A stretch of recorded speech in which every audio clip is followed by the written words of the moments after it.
Hello, everybody. This is No One from No One Unscripted, and this is the 23rd episode of Zero Hour by No One Unscripted. And this episode is about Donald John Trump declaring war on American democracy. For the last 2 months, I've been warning the world and my fellow Americans, and I've tweeted thousands of times in the last 2 months, made several videos about what's happening in the United States government and politics in the context of Donald. And the only reason why I did any of it was so that what happened yesterday, or what happened 2 days ago, what happened on the 6th of Hello, relax. Now.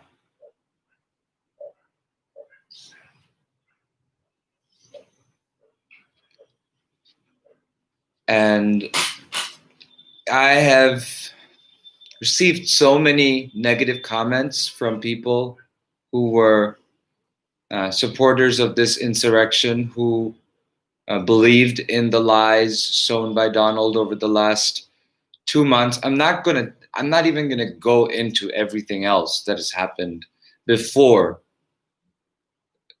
the last 2 months, when he began his most public part of the violation of 18 USC 2384 seditious conspiracy. One thing I will say that I did not warn, nor did I anticipate, was that this mob of insurrectionists and traitors and seditionists at the direct direction of Donald would march into the Capitol building of the United States of America and vandalize the People's House and injure and kill a police officer.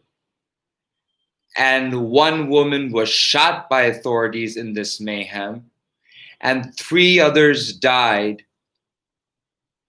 in the course of this act of treason.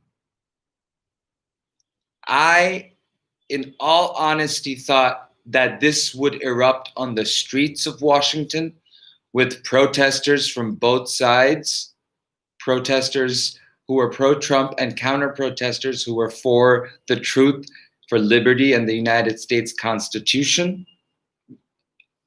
And I suppose that is a bit of a respite that there were no confrontations between protesters who were part of the seditious mob and counter-protesters who some people in the right tried to blame for what happened in the Capitol on the 6th of January. Now,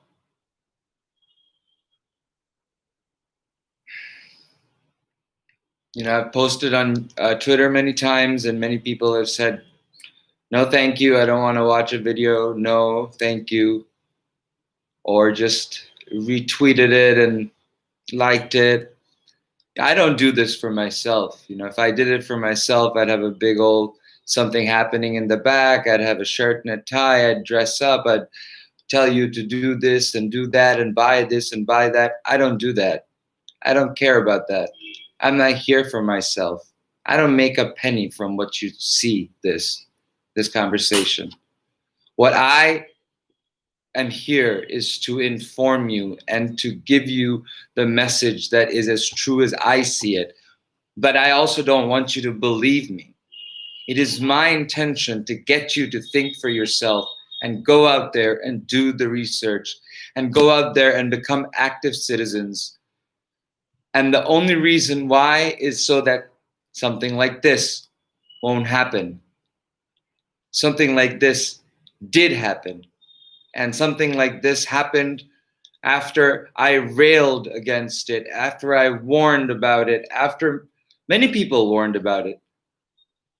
And it fell to deaf ears because we are little droplets in the ocean of this Twitterverse and social media. And the truth didn't get as far up the rungs of power and influence as it could have. The alarms weren't rung. The preventative measures weren't taken at the Capitol. The guard was not deployed and secured. If somebody in a position of influence and power would have continued to say over and over again, this is the development of a seditious conspiracy plot, this is ongoing, this is happening, keep and watch on it, make preparations for it, and this is exactly what I did for the last 2 months. And it fell on deaf ears, and it fell on deaf ears.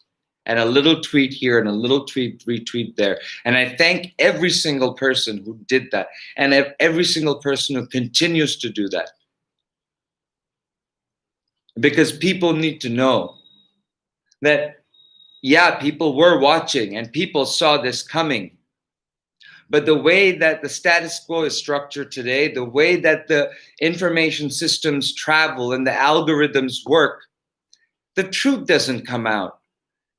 The most views come out, the virality of something comes out, the imminence of some shock and awe comes out, but not the truth that's buried deep underneath. That is the root where it begins. And how are we to address these issues if even to this day, even now, we talk about the contingencies and instead of calling it exactly what it is? He has presented Congress with enough crimes to draft articles of impeachment. The moment the articles of impeachment get to the House floor, he will resign and Mike Pence will pardon him. And because he won't self-pardon, because he knows that self-pardoning is quicksand for him right now. He didn't expect what happened yesterday to happen, but he did expect intimidation. He did intend false imprisonment. Intentional infliction of emotional distress, which is a tort. He did about sequestering and blocking House members. And as it comes out, the mob, the insurrectionist, seditionist mob that attacked our Capitol had pipe bombs, Molotov cocktails, guns, magazines, bullet magazines, and they were building gallows on Washington, D.C., on the streets of Washington, D.C. They were wearing Auschwitz symbols and walking the Confederate flag in the US Capitol. If this isn't sedition, if this isn't treason, then why did they all fight during the Civil War? Why was slavery outlawed? Why are there laws? And you know, the crux of, give me 1 second, enough.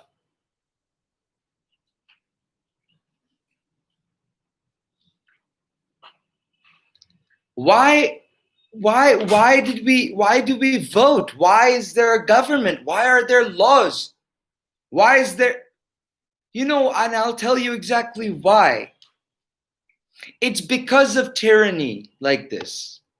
And this is the resounding message I want to send out to you today. Donald Trump has declared war on the American democracy.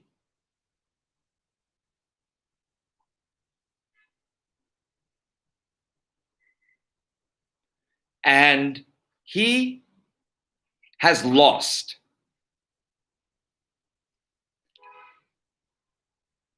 he has lost because of our checks and balances. He has lost because of our separation of powers. He has lost because of our will to vote and our overwhelming power.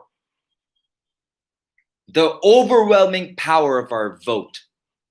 And because of the heroes on the lines in the states, the GOP states, who despite stark differences from their left,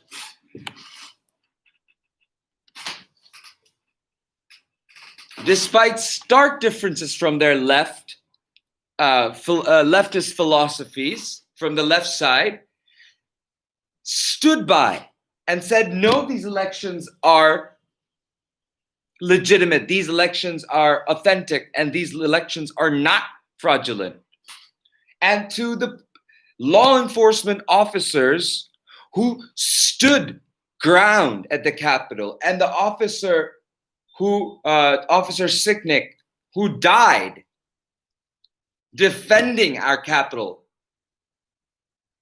and not those who took selfies, and not those officials in the Department of Defense who didn't mobilize the National Guard.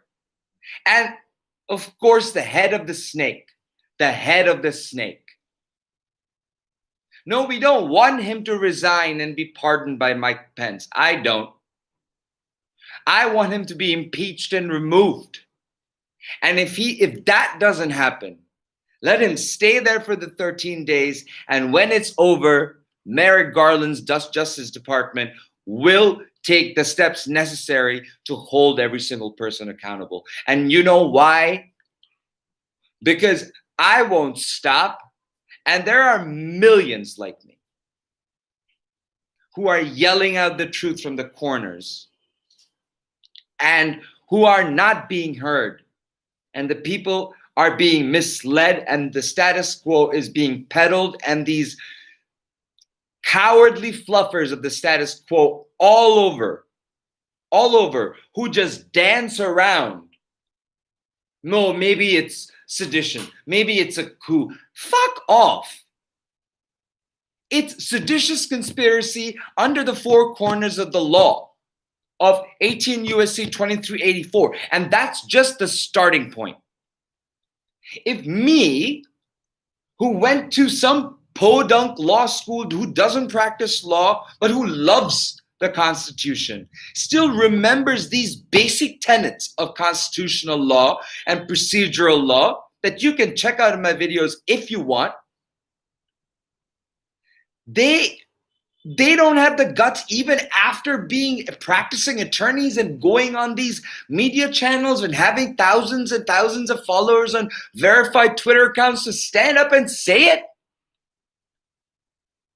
I was lucky enough, I suppose, to be a guest on one of these shows and ask the question to one of the generals who, on Veterans Day, no less, and asked them about this particular statute. It was Lincoln Project, and it was Lieutenant General Hertling. And I asked him about it. And I pointed out this statute, and he agreed. But the question came, who was going to do anything? Well, I'll tell you, the US attorneys all around the country could have opened investigations. They could have alerted the FBIs. But no other topics needed to be talked about. I'm not saying blood is on their hands, because they have done a lot. How much can anybody do? But what I'm saying is that when you hear the truth, if you're in a position of influence, you need to take the time to lift it up. Because January 6th, 2021, the world saw what not doing that, what being derelict in pursuing the truth can do to the oldest democracy in the world. But let's also be very clear, and this message out is for any bad actor who is going after the American government and the American Constitution. You failed, whoever you are, whether you're sitting in Russia or sitting in Iran or sitting in China, sitting in North Korea, sitting anywhere in the world, in any putrefying corner of the coward dark world, you need to know that it didn't work. Because hours after Donald, your asset, I don't know about agent, because he's too much of a liability to be an agent to you. Your asset incited sedition and treason and attacked the capital of the United States, and they failed, and the vote was certified, and your assets vice president declared the winner, who would be taking office as president of the United States on January 20th, 2021. And that man's name is Joseph Robinette Biden III. And the vice president, which, by the way, incidentally, I happen to think is the reason why Donald will not say the names of the people who won this election, Kamala Devi Harris is an African American and Asian Indian woman to be the first female vice president of the United States. And that too was declared in the floor of the Congress 2 hours before you and your incitement and your disinformation and your ill will and your malignant cyber terrorism failed to accomplish, is that our banner still stands.